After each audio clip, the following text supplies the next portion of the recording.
Hey guys, I just want to do a quick tutorial for you on breathing. So maybe you already have your breathing technique down pat. This video is not for you if that's the case. But if you've never really thought about it or feel like you might be doing it improperly, please continue to watch the video. So there's different breathing techniques based on different type of exercise you're doing. I'm going to cover more strength training in this video. If you're doing sort of cardio type activity, that's a little bit different. Although I will say I really did learn a lot about the importance of breathing when I was a runner. And just I could notice it impacting my energy during a run if I really concentrated on my breathing. So it is very important. What I want to talk to you about is strength training or resistance training. So when we are resistance training, we have different sort of phases of the movement. So we have the contraction or the concentric part of a movement. So if you think about like a bicep curl, that's when your muscle's getting shorter.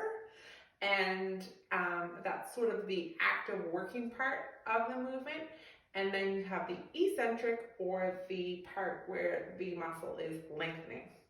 So if you are doing a pull movement like a bicep curl or a deadlift or a pull-up, then that sort of hardest part of the movement, or the concentric part, is when you're actively pulling.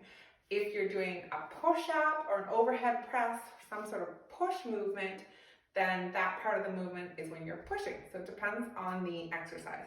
But basically the rule of thumb is that you want to be breathing out when you're doing that active concentric part of the movement. So either the push or the pull. And there's a few different reasons. So when you're breathing properly, number one, you never want to hold your breath. So that's one mistake that people make.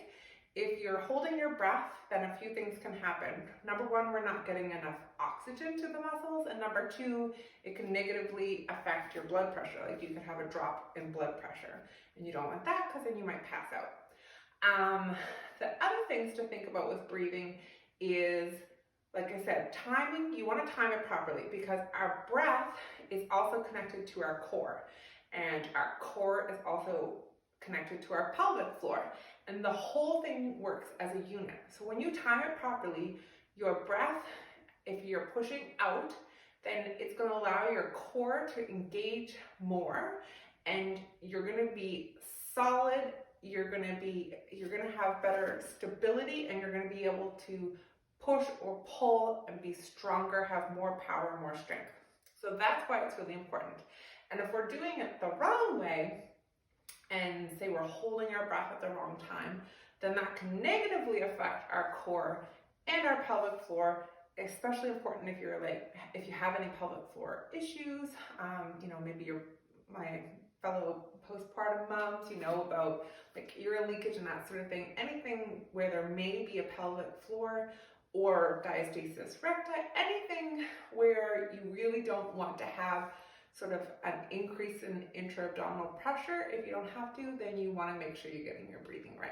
So I want to just briefly sort of also mention the Valsalva maneuver. So maybe you've seen people like powerlifters, if they're going to do a squat, sort of take that deep breath in, and almost like they're pushing up with their mouth is closed when they go sort of down up into a squat. And that is an effective maneuver if you're trained properly to do it. For the average person, I do not recommend it, because number one, it's really going to increase your intra-abdominal pressure. If you're lifting heavy, then that could increase your risk for, like I said, pelvic floor issues or hernias, a drop in blood pressure, those sort of things.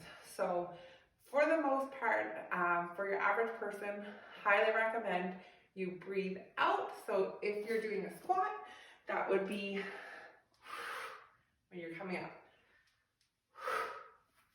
And a couple last tips would be, when you're breathing, try to make your mouth round. Just increase, it allows the air to sort of move more quickly or with less resistance. And don't forget to also breathe in. So if I was doing the squat, I'd be breathing in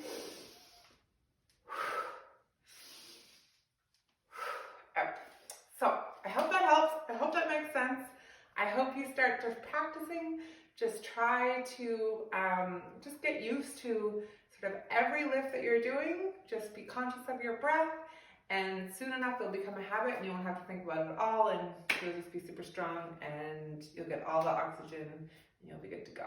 Hope that helps, guys.